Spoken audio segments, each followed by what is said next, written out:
Ευλογητός η Κύριε, δίδαξον με τα δικαιώματά σου, των Αγίων ο χορός, έβρε πηγή της ζωής και θύραν παραδείσου, ευρωκαγώ την οδοντία της μετανοίας, το απολωλός πρόβατον εγώ ημί, παραδείσου πάλιν ποιον πολίτην με.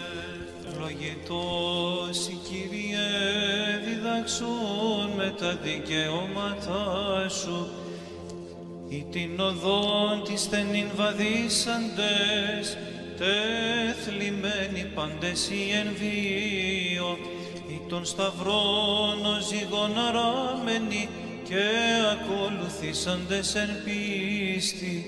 Θεύτε απολάβετε αητήμασα ημι βραβεία, και στεφή τα ουράνια.